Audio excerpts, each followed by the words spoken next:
हाँ जी, तो आप सब बच्चों को मैंने बताया 2 क्रेडिट पेपर है। 2 क्रेडिट का सिंपल सा मतलब है 2 × 40, यानी कि टोटल पेपर की जो वेटेज है वो 80 मार्क्स की वेटेज है, जिसमें से 1 क्रेडिट आपका लेक्चर का है और 1 क्रेडिट आपका प्रैक्टिकल है। तो प्रैक्टिकल तो को आप 1 क्रेडिट को 40 से मल्टीप्लाई कर दो, 40 मार्क्स का आपका प्रैक्टिकल होगा।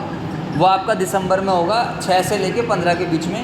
उसके लिए आपको इन्फॉर्म कर दिया जाएगा। आप प्रैक्टिकल में डेट लिख सकते हो, 6 दिसंबर से लेके 15 दिसंबर तक के बीच में आपका प्रैक्टिकल हो जाएगा।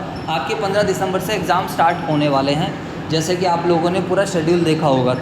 तो सर 1 क्रेडिट जो लेक्चर है ये इसमें क्या है, 1 क्रेडिट को मल्टीप्लाई आप 40 करोगे तो this is a 40 marks, and 40 marks further divide हो जाता है 30 मार्क्स और 10 मार्क्स। 30 मार्क्स का क्या है बच्चों बताओ, फाइनल एग्ज़ाम। फाइनल एग्ज़ाम आपका 15 दिसंबर से स्टार्ट होंगे, उसके बीच में आ जाएगा। लेकिन अगर मैं बात करता हूँ तो फाइनल एग्ज़ाम आपका कितने आवर्स का होगा बच्चों बताओ, ये मैंने लिख दिया है 1 आवर। तो फाइनल एग्ज़ाम आपका 1 आवर का रहेगा, इस बात को सभी बच्चे ध्यान रखेंगे, ठीक है सर। इसके बाद अगर हम डिस्कशन करते हैं जो है सर 30 मार्क्स खत्म हो जाते हैं, 40 में से बचते कितने मार्क्स है, 10 मार्क्स। और 10 मार्क्स के अंदर क्या होगा बच्चों बताओ, 3 चीज़ें रहेंगी रेगुलर कॉलेज वाले स्टूडेंट्स के लिए। 3 चीज़ें रहेंगी। 4 नंबर का क्या रहेगा, असाइनमेंट, 4 नंबर का टेस्ट, एंड 2 नंबर की क्या रहेगी, अटेंडेंस। अटेंडेंस के मार्क्स उन्हीं बच्चों को पूरे मिलेंगे जिनके 85% अटेंडेंस है। अगर आपकी 85% है तभी 2 मिलेंगे, 85 से कम है, 80 के आसपास है तो 1 पॉइंट समथिंग रहेगा। और 1 नंबर भी तभी मिल पाएगा आप लोगों को मिनिमम 1 मार्क्स जब आपके 65% क्या होंगी, अटेंडेंस होगी। आई थिंक आप सब बच्चों को ये बातों का आइडिया लग चुका है, क्योंकि अब आप फर्स्ट ईयर के स्टूडेंट नहीं हो, अब आप सेकेंड ईयर के स्टूडेंट बन चुके हो। इस वाले पेपर का सिंपल सा ऑब्जेक्टिव आप अपने सिलेबस में देख सकते हो कि भाई डिफरेंट एस्पेक्ट फाइनेंशियल लिटरेसी क्या है। लाइक क्या है कि लोग खाली पैसा कमाने पे ध्यान देते हैं, they are just giving their best to earn the money, but they don't know how to save the money, they don't know how to invest the money. So there is no benefit if we don't have any money left with us for future consumption.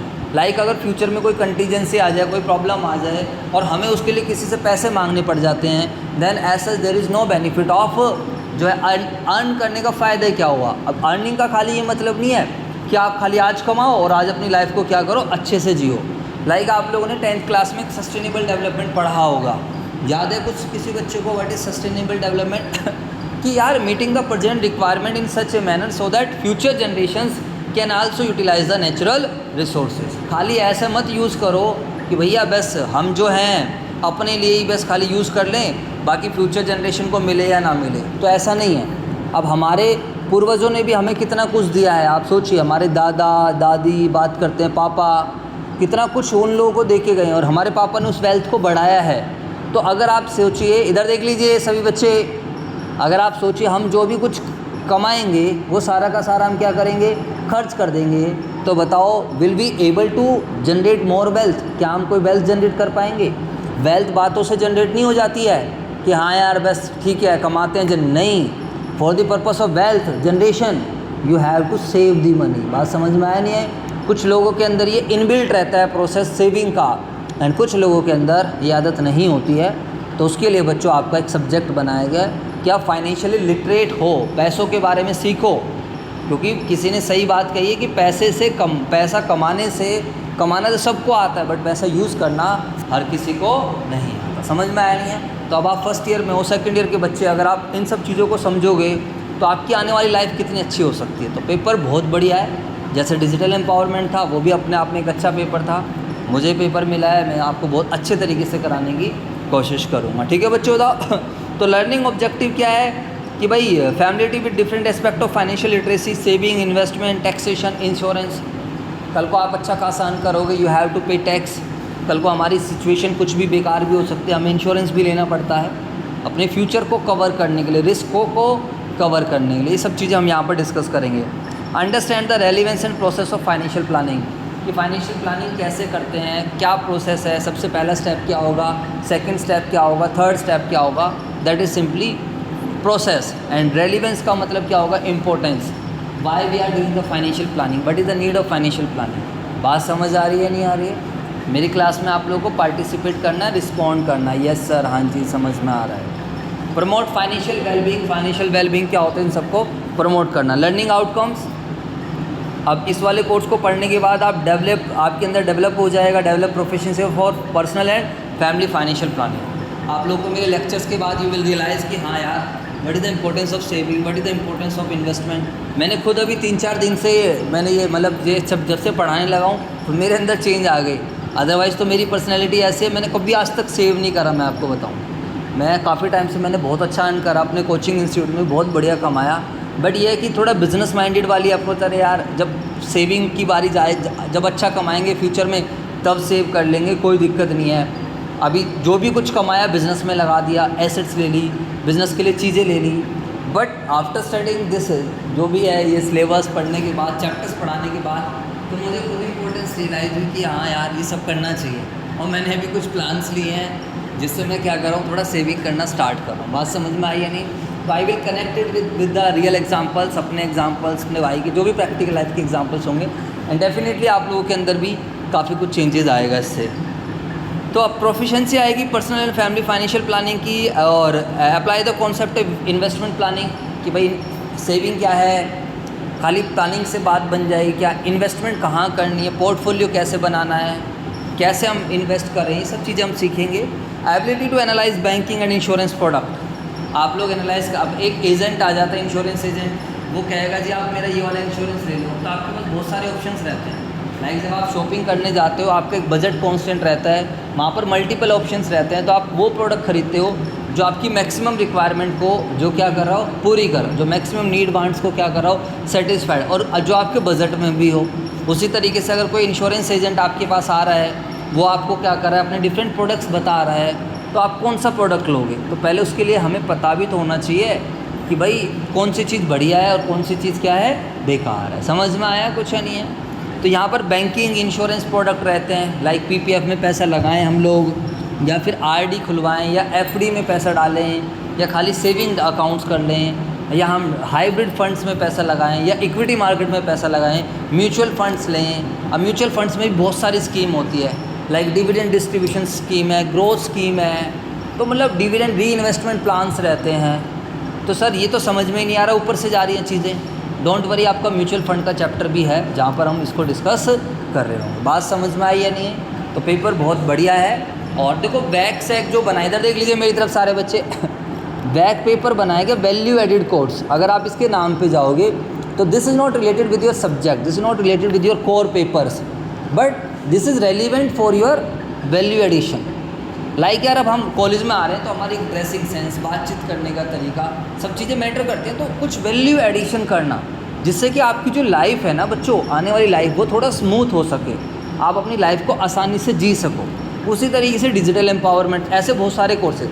अब sac जो बनाया गया, अगर आप sac की full form पे जाओगे, sac का मतलब है स्किल एनहांसमेंट कोर्स, तो वहाँ पर आपकी स्किल्स को बढ़ाया। अगर आपने देखा हो तो सैक में सारे वो पेपर्स हैं जिसमें आपको कुछ करना पड़ेगा, लाइक बेसिक आईटी टूल्स है, या जो भी कुछ ऐसे जिसमें आपको प्रैक्टिकली चीज़ें, तो उससे स्किल्स बढ़ रही हैं आप लोगों की, जो आपको कल को जब आप जॉब करने जाओगे देन आप ये रियलाइज़ करोगे इन सब।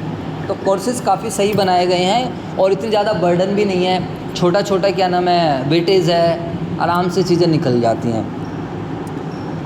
तो बच्चों यहाँ पर आप यही सब समझोगे, personal tax planning in future जब आप कल को अच्छा कमाओगे। इधर देख लीजिए, अभी तो लेट सपोज आपकी अर्निंग्स इतनी नहीं है क्योंकि आप स्टूडेंट हो, लेकिन कल को अगर आपकी अर्निंग्स 5 लाख से ज़्यादा हो जाती है, आप सालाना 5 लाख रुपए से ज़्यादा कमाते हो, तो आपको कुछ ना कुछ टैक्स प्लानिंग करनी पड़ेगी अगर आप अपने टैक्स को क्या करना चाहते हो, सेव करना चाहते हो। अदरवाइज़ तो गवर्नमेंट कहेगी अच्छा जी आप बहुत अच्छा कमा रहे हो, आप एक काम करो अब थोड़ा बहुत टैक्स हमें दे दो। फिर आप अपने सीए को कांटेक्ट करोगे कि हाँ यार सर भाई, अब सीए से आप गाइडेंस लोगे, सलाह लोगे, अब उससे आईटीआर वगैरह फाइल, ऑब्वियस सी बात है, उसके लिए तो क्या करना पड़ेगा, चार्जेस आपको देने ही पड़ेंगे। बात समझ में आई या नहीं आई? डिजिटल एम्पावरमेंट में आईटीआर था, याद हो कुछ किसी बच्चे को? तो आईटीआर के बारे में मैंने थोड़ा बहुत आप लोगों को समझाया था। तो ये सारी चीज़ें हैं कि आप लोगों को किसी से ज़्यादा हेल्प ना लेनी पड़े, एटलीस्ट आपको बेसिक आइडियाज़ रहे। ठीक है मेरे बच्चों, यूनिट 1 में पढ़ेंगे फाइनेंशियल प्लानिंग, फाइनेंशियल प्रोडक्ट्स क्या है, सेविंग क्या है, टाइम वैल्यू ऑफ मनी क्या है, management of spending and financial discipline, इसको पढ़ेंगे हम, और banking and digital payments, banking products और services, digitalization of financial transaction, ये सब कुछ आपने थोड़ा बहुत वहाँ पर भी पढ़ा था। लाइक डेबिट कार्ड्स क्या है, क्रेडिट कार्ड्स क्या है, net banking, UPI, digital wallets, security and precautions, तो against Ponzi schemes and online frauds, ये सब चीज़ हम देखेंगे। कुछ कुछ चीज़ें फैमिलियर लग भी रही है। Third, investment planning and management, investment opportunity and financial product, कौन कौन से फाइनेंशियल प्रोडक्ट्स हैं, कौन से हम खरीदें। Insurance planning, life and non life insurance, life insurance लें, नॉन लाइफ लें, मेडिकल इंश्योरेंस लें, क्या चीज़ें लें हम, ये सब चीज़ें। और लास्ट यूनिट आप लोगों की रहेगी introduction to basic tax structure in India for personal taxation, यानी कि भाई बेसिक टैक्स स्ट्रक्चर क्या होता है, इंडिविजुअल के ऊपर टैक्स कैसे लगता है, पार्टनरशिप फॉर्म, HUF, कंपनी, इन सब के ऊपर। बट यहाँ पर बेसिकली हम इंडिविजुअल के पॉइंट ऑफ व्यू से सिलेबस को पढ़ रहे होंगे, रादर देन किसी कंपनी या किसी पार्टनरशिप फॉर्म में किसी बिजनेस के पॉइंट ऑफ व्यू से हम लोग सिलेबस नहीं पढ़ रहे। इस सिलेबस को पढ़ने का एक सिंपल सा ऑब्जेक्टिव ये है कि अगर आप अच्छा खासा पैसा कमा रहे हो या आप थोड़ा बहुत भी पैसा कमा रहे हो, कुछ भी पैसा मिल रहा है, तो आप अपने फंड्स को एफिशिएंटली मैनेज कर पाओ, जिससे कि आप फ्यूचर में कोई कंटीजेंसी आए, कोई प्रॉब्लम आए, तो आप उसको क्या कर सको, डील कर सको। That is the basic purpose of financial literacy. समझ में आया नहीं है? अब ऐसा नहीं है कि पैसे गुल्लक में डालने स्टार्ट कर दें हम जाके, क्योंकि अगर आप गुल्लक में जाके पैसे डालते हो कि एक सिंपली सेविंग हो रही है, उससे पैसा बढ़ने वाला नहीं है। समझ में आया नहीं है? तो कितना गुल्लक में डालना है, कितना इन्वेस्ट करना है, ये सब चीज़ें हमें यहाँ पर पढ़ने को मिल जाएगी। Aspects of personal tax planning, tax planning कैसे करते हैं, क्या क्या पहलू हैं। Exemption and deduction for individuals, individuals के लिए क्या क्या एग्जाम्पशंस होती हैं। What is the meaning of exemptions? Exemptions का मतलब है एक तरीके से छूट बोल सकते हो, लाइक कि भाई किस किस व्यक्ति को छूट मिल जाती है। लाइक 2.5 लाख रुपये तक की इनकम पे किसी भी व्यक्ति को कोई भी टैक्स नहीं देना पड़ता है। अगले 2.5 से 5 लाख रुपये तक की इनकम है तो 5% का टैक्स लगता है, और 5 से अगर आपकी मान लेते 10 लाख रुपये की इनकम है तो 20% का टैक्स लगता है, और 10 लाख से अबव की इनकम है तो आपका टैक्स कितना लगता है, 30%। लेकिन अगर आपकी इनकम एग्रीकल्चरल इनकम है, यानी कि आप एग्रीकल्चर प्रोड्यूस या कुछ एग्रीकल्चर करके पैसा कमा रहे हो, तो इनकम आपकी क्या हो जाएगी, एग्जाम्प्ट हो जाएगी, उस पर कोई भी टैक्स नहीं है। फिर सर्टेन डिडक्शंस भी मिलती हैं हमें कि हम कहाँ पर पैसा लगाएं, कितने तक के, वो हम जब आएगा तब डिस्कस कर लेंगे। और बाकी आपका एक मेन सब्जेक्ट आने वाला है इनकम टैक्स। कौन सा सब्जेक्ट है? इनकम। अभी तो नहीं आया होगा आप लोगों के, बीकॉम वाले बच्चों को पढ़ने को मिलेगा। कितने बच्चे बीकॉम के, हाथ खड़े करो। हाँ जी, तो बीकॉम वाले बच्चों को इनकम टैक्स पढ़ने को मिलेगा। आई थिंक 4th सेमेस्टर में शायद मिल जाए आप लोगों को। उसके अलावा ई फाइलिंग क्या होती है? What is the meaning of E filing? E filing का मतलब इनकम टैक्स रिटर्न कैसे फाइल करें, इलेक्ट्रॉनिकली फाइलिंग करना। हम घर बैठे बैठे, अभी आप लोगों ने सुना होगा जब 31 जुलाई आई थी तो सुना होगा लास्ट डेट है, ITR, आपका कोई दोस्त CA वगैरह या कोई CA वाले स्टूडेंट्स फ्रेंड्स घर पे डिस्कशन चल रही हो, तो एक डेट आती है, हमें साल की अपनी रिटर्न्स फाइल करनी पड़ती है। हमें गवर्नमेंट को बताना पड़ता है कि हमारी इतनी कमाई हुई है, हमारा इतना टैक्स बन चुका है, तो जी हमारी कमाई नहीं है तो आप हमारा टैक्स वापस कर दो, या फिर हमें गवर्नमेंट को और टैक्स क्या करना पड़ता है, देना पड़ता है। समझ में आया नहीं है?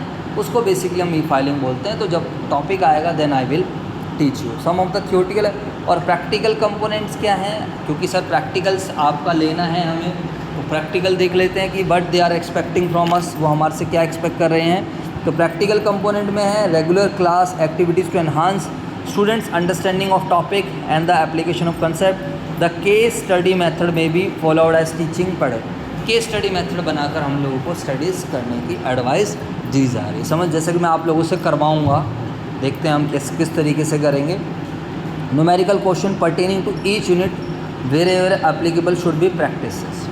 जहाँ पर भी न्यूमेरिकल बन सकते हैं उसको न्यूमेरिकल्स बनाओ। हो सकता है मैं न्यूमेरिकल्स बना के दूँ आप लोगों को कि एक व्यक्ति है, उसकी इनकम इतनी है और उसने इतने इतने खर्चे करे और उसने यहाँ पैसा लगाया, तो मैं आपको बोलूँ बताओ उसकी इनकम, उसकी सेविंग कितनी बनी, उसकी परसेंटेज इन्वेस्टमेंट कितनी बनी, और उसकी जो है सेविंग का परसेंटेज कितना है इनकम का, और जो है इन्वेस्टमेंट का परसेंटेज कितना है। ऐसे मैंने दूसरे व्यक्ति का दे दिया, उसकी अर्निंग इतनी है, इतनी सेविंग, इतनी इन्वेस्टमेंट कर रहा है, उसका बताओ दोनों में से कौन सा बेटर है।